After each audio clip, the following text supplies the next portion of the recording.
This is your news source evening bulletin for today, Tuesday, the 8th day of February in the year 2022.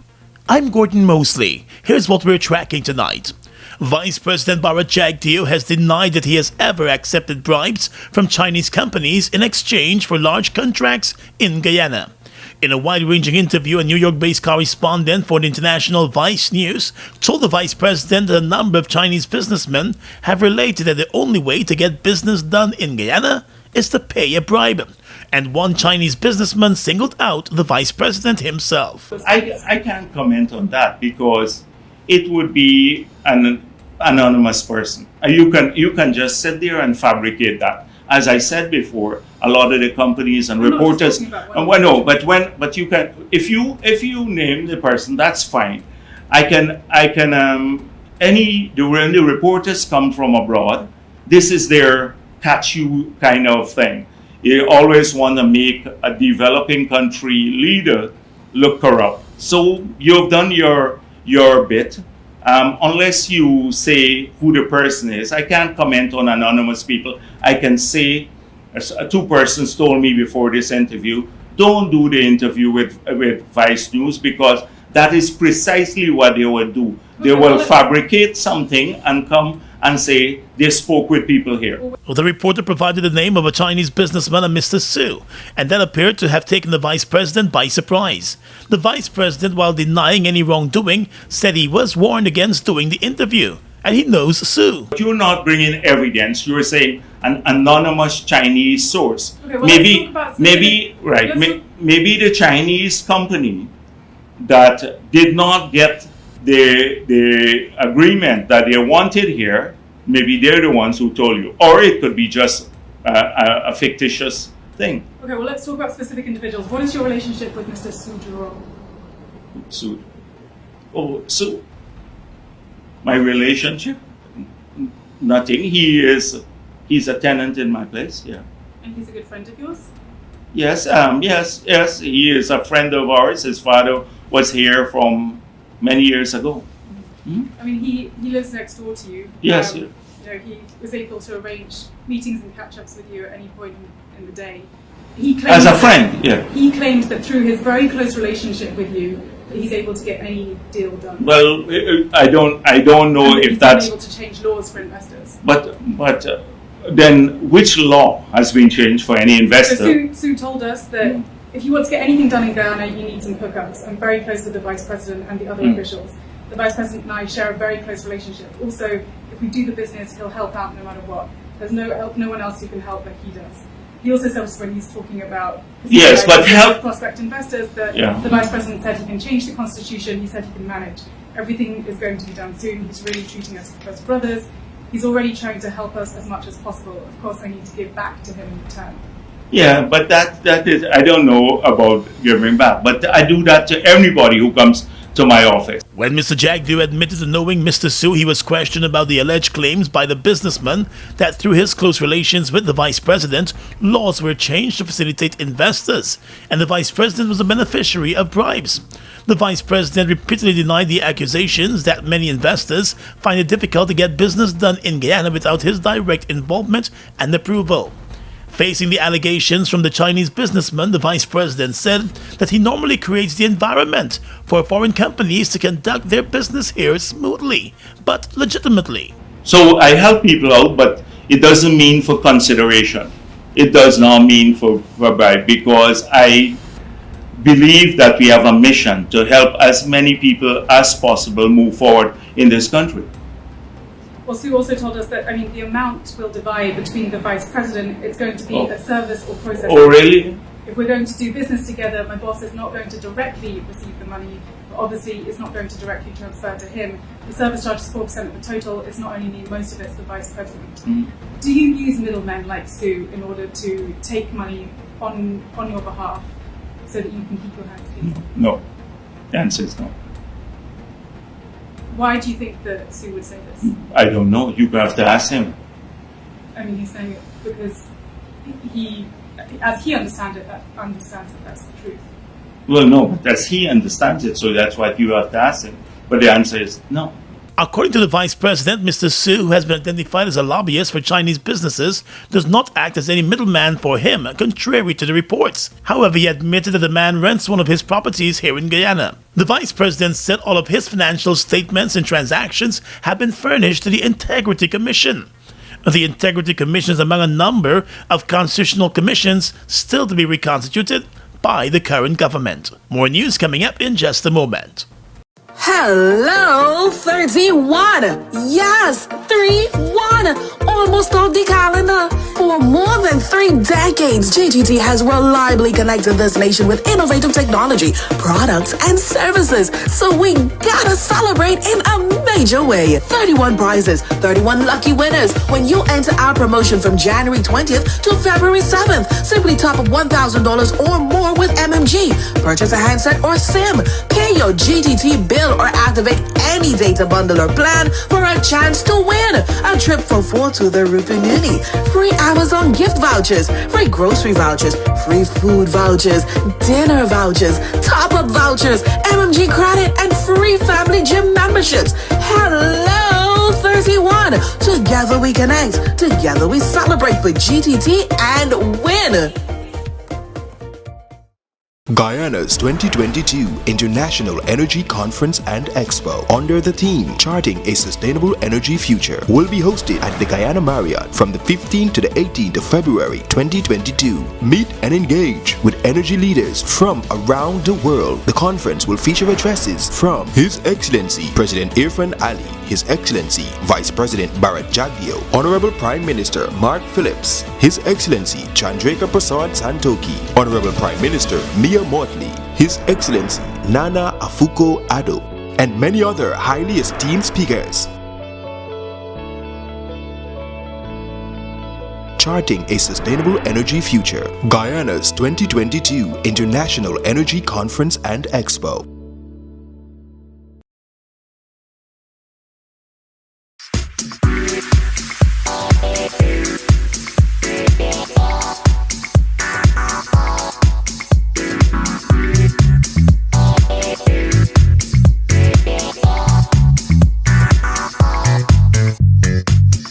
Miss Smash Screen Guyana, February 13th, 15th, 19th, and 20th.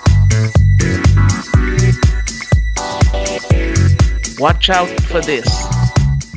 People may forget the present you bought for them, but they'll never forget your scent. Find your signature fragrance at Elite Fragrances and Trade-In, located at 123 Region Road Border between Ornock Street and Shiv Chandapal Drive. Call 619-5151 or 227-1255. Get a designer fragrance for yourself or loved one that they will never forget. Combo pack of we feeling best. Sunshine stacks above the rest. There is no contest, is the best mix, so we feeling best. Best value to how you feeling. Ole cheesy, too much ripples and more. Combo pack of flavors galore, yeah.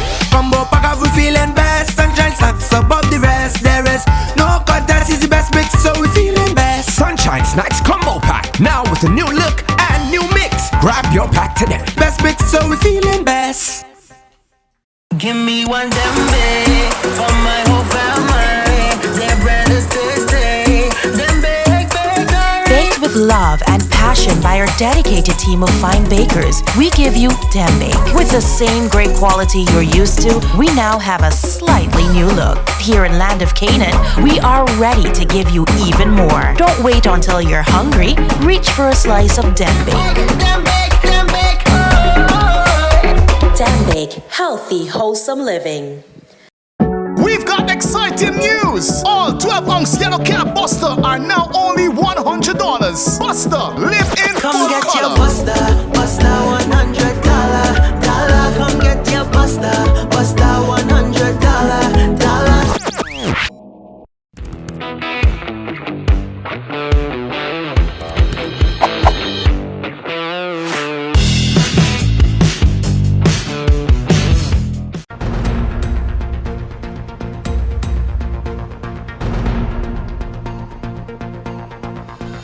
Thanks for staying with us and welcome back. With Vice President Jack Dio denying claims by a Chinese businessman and lobbyist that he has been accepting bribes to facilitate Chinese business dealings here in Guyana, the leader of the People's National Congress Reform, Aubrey Norton, has issued a call on the Guyana Police Force to launch a full investigation into the allegations. I also would like to call on the Guyana Police Force to investigate the allegation. It is law enforcement's responsibility to, when allegations of this nature are made, they should investigate. The question of whether the government will allow them to investigate should not arise, because constitutionally they are the Guyana Police Force, they are the law enforcement agency, and it should follow ipso facto that they should be allowed to investigate and to say to the Guyanese public what the reality is. Unfortunately, the reality in Guyana is that the People's Progressive Party never allows the agencies that are responsible for oversight and for anti-corruption activities, they have never allowed them to function, and so there is little hope that the police will be allowed to do their job. I, however, hope that they investigate and report to the Guyanese people the reality, and if there is evidence of corruption and bribery, then the law should take its course. Mr. Norton said he is not surprised by the allegations leveled against the Vice President, adding that he is also not surprised by Mr. Jack Dio's denial of the claims. The People's Progressive Party has had a history of extreme corruption, even while Vice President Jack Dio was the elected head of the government. Now that he is the de facto head, one can understand the continuation. Now, it is expected that he will say no to these allegations, but I have long thrown out option for the Vice President. He can take his assets, put it against his earnings in the ways normal citizens have to do to get loans from the bank, etc. And if he does that and can establish that the wealth he has is above board and not in contravention of law, then that will help to put these allegations to sleep. But on the mere face value of it, when you look at the wealth of the PPP elite, family and friends, you see underpinning it corruption. The Vice President's office on Monday released a video recording of an interview he gave to the International Vice News Agency. It was during that interview that the allegation of bribe taking was put to the Vice President, and he denied it. The American journalist who conducted the interview based her questions on allegations that were reportedly made by a Chinese businessman and lobbyist. Jack Dio profusely denied the allegations, although he admitted to knowing the businessman. In defending himself against the allegations, the Vice President claimed that the former APNU-AFC government had conducted a probe of his financial dealings and accounts in and out of Guyana and did not find anything suspicious. The PNC leader Aubrey Norton said he does not know of any such probe ever being conducted. Jack Dio, they are in government, and if he wants to disprove the allegation, then he can make these bank accounts that he's talking about open to the public. Let they be investigated. I have asked for a police investigation. Let they be investigated. Let him be above board, and that and only that will remove the suspicion and allegations. Vice President Jack Dio has accused the international media entity of attempting to embarrass him in Guyana. The video recording of the interview was released by the Vice President's office before any reporting was done by the news agency that conducted the interview. Let's tell you now that the government will be spending another $71 million this year to purchase new vehicles for the Presidential Fleet and Presidential Guard Service.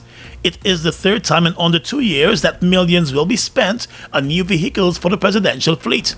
Minister of Governance Gil Teixeira told the Parliamentary Committee of Supply on Monday that 8 new vehicles will be added to the presidential fleet this year. She was questioned about the need for new vehicles at this time, when $67 million was spent on new vehicles for the presidential fleet last year, and $95 million was also spent on new vehicles back in 2020, just after this government took office.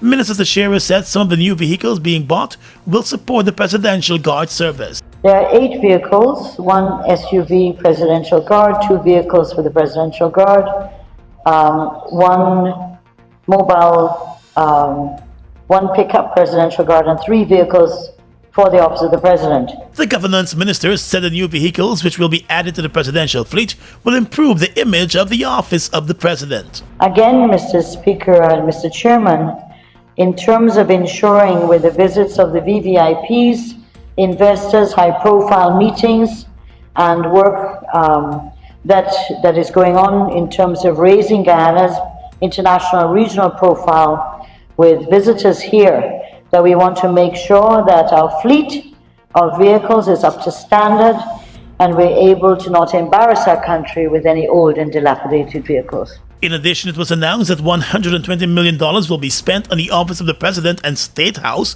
for the upgrade of the electrical system and provisions for the repairs of the buildings.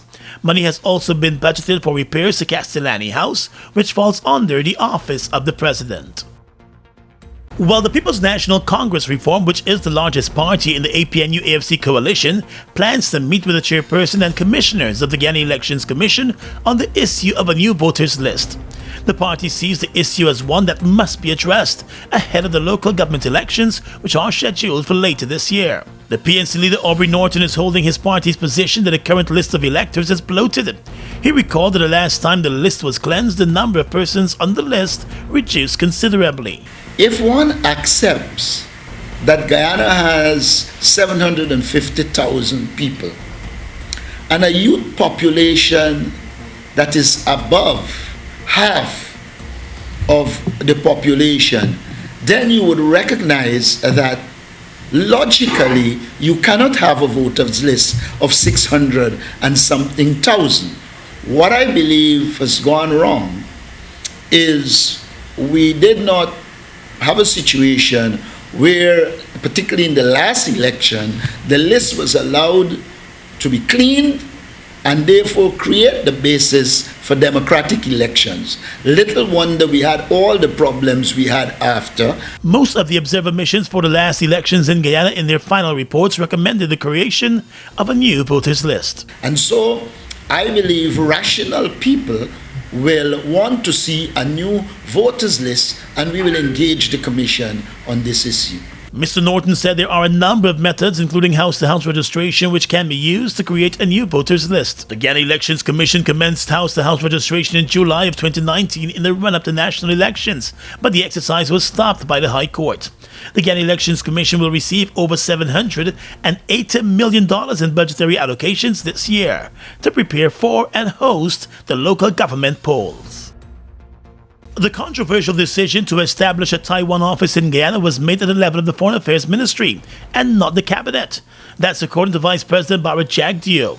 He revealed that in an interview with an international correspondent from the Vice News Agency. In a surprising and controversial move in February of last year, the U.S. Embassy here in Guyana announced that Guyana has agreed to establish a Taiwan office here, a move which deviated from the decades-old One China policy.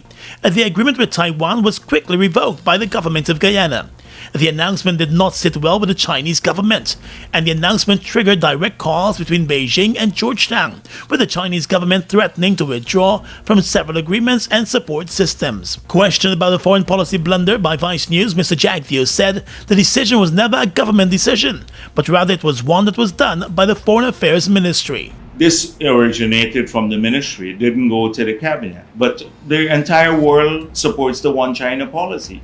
What is so different about Guyana? Not the entire world. Why did you pull out of the office? No, because imagine in the United States of America that at a junior level, the State Department, without clearing with the White House, decides to change the One China policy. Imagine if that were to happen, and then you find out about that from the newspapers. The issue was an embarrassing one for Guyana, and there were no reports of anyone being reprimanded or replaced at the Foreign Affairs Ministry over the international blunder. That at the level of the Foreign Ministry, this was decided, and not at the level of the cabinet of the country. There's a president, an executive president, and he has a cabinet. And the cabinet is responsible for policy. And so we subscribe to the one China policy. You tell me how many countries in the world do not subscribe to that. Why is it any different in Guyana? Mr. Jagdeo said the Foreign Affairs Ministry was not authorized to change any policy. The Vice President shied away from saying whether he knew of the plan to establish a Taiwan office in Guyana. However, he stated that it was made clear by the government of Guyana that Taiwan can conduct business in the country, but the government is not prepared to give diplomatic status to the country that China sees as a getaway province. 22-year-old national volleyball player Christoph Shepard has been hospitalized in a critical condition with serious injuries to his head and chest following a smash-up between his car and the truck last evening on Mandela Avenue here in Georgetown. Two other persons, including national table tennis star Chelsea Edgell, who were in the car that was driven by Shepard, also suffered injuries, but have both been released from the hospital. A police report of the accident said it occurred at around 9 o'clock last night at the intersection of Mandela and Homestretch Avenues. According to the police report, the driver of the truck, in a statement, claimed that he was proceeding north along the western carriageway of Mandela Avenue, while the car driven by Shepard was proceeding along the northern lane of Homestretch Avenue when the accident occurred. The 31-year-old truck driver said the driver of the car was negotiating a right turn onto Mandela Avenue, and in the process he ended up in the pathway of the truck. The front side of the truck slammed into the right side of the car. Both vehicles suffered damages, and the driver of the car, Christoph Shepard, and his two passengers were removed from the car by emergency services and taken to the Georgetown Hospital. They were all seen by the emergency team on duty, but only the driver, Christoph Shepard, who was badly injured to his head and chest, was admitted. He was transferred to the intensive care unit overnight under special care, with his condition being closely monitored. The truck driver has since been taken into custody as the investigation continues. He has been assisting the police with the investigations so far. You taste the cheese, you hear the crunch. Grab a zoomers and zoom into fun. And with the first taste, you feel like you don't want it done. Blast off to a whole new place with every single bite. The cheesy goodness bring your taste buds alive. So let's just zoom into fun with this wheel-shaped light. Zoomers, zoomers, zoom into fun.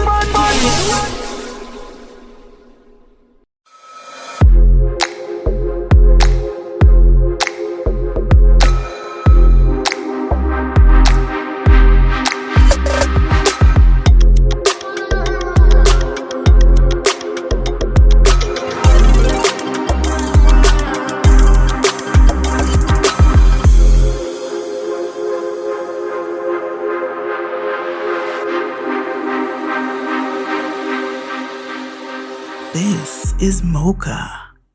Simply Royal is pleased to announce the staging of the Miss Smash Queen Guyana 2022. We will select some of our most dynamic representatives to showcase our country's cultural and tourism attributes. Simply Royal celebrates our history of sending ambassadors to represent in the region and boasts 4 of the 6 crowns Guyana ever amassed. We now invite you to be a part of the Miss Smash Queen Guyana pageant as we celebrate after hard work. Guyana's 2022 International Energy Conference and Expo, under the theme Charting a Sustainable Energy Future, will be hosted at the Guyana Marriott from the 15th to the 18th of February 2022. Meet and engage with energy leaders from around the world. The conference will feature addresses from His Excellency President Irfan Ali, His Excellency Vice President Bharat Jagdeo, Honorable Prime Minister Mark Phillips, His Excellency Chandrika Prasad Santoki, Honorable Prime Minister Mia Motley,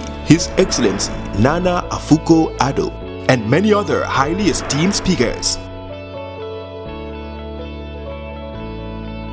Charting a Sustainable Energy Future, Guyana's 2022 International Energy Conference and Expo.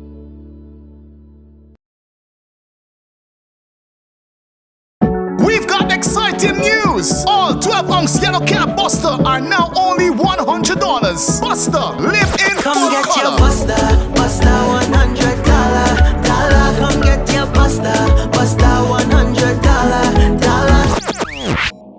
Fuel it up and drive, super 95. Tune up, fuel it up and drive, super 95. Tune up.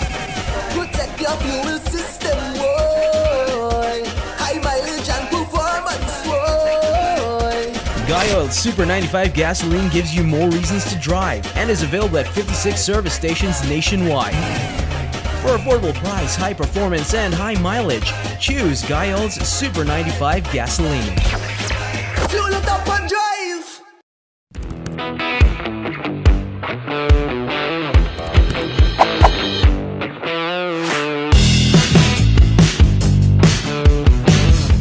Across the region tonight, Venezuela's government has urged Trinidad and Tobago to carry out an exhaustive investigation to clarify the death of a child who migrated to the country with his mother and who died after presumably the boat in which he was traveling was shot by the Coast Guard of Trinidad and Tobago. In a statement, the Venezuelan government said it extends its most sincere condolences to the infant's relatives, while urging the Trinidad and Tobago government to carry out an exhaustive investigation to clarify all of the facts. The statement also indicated that Venezuelan President Nicolas Maduro has ordered the activation of all diplomatic mechanisms and the establishment of the necessary binational protocols to consolidate the cross-border security dynamics that preserve good understanding. The Foreign Affairs Ministry in Trinidad explained that on Saturday night, in the territorial waters of Trinidad and Tobago, the Coast Guard opened fire on a boat in which 43 people were traveling, leaving a child dead. Prime Minister Dr. Keith Rowley has expressed his condolences on the death of the minor. The Haitian government has cancelled Carnival this year due to the ongoing coronavirus pandemic, which has killed 804 Haitians and infected close to 30,000.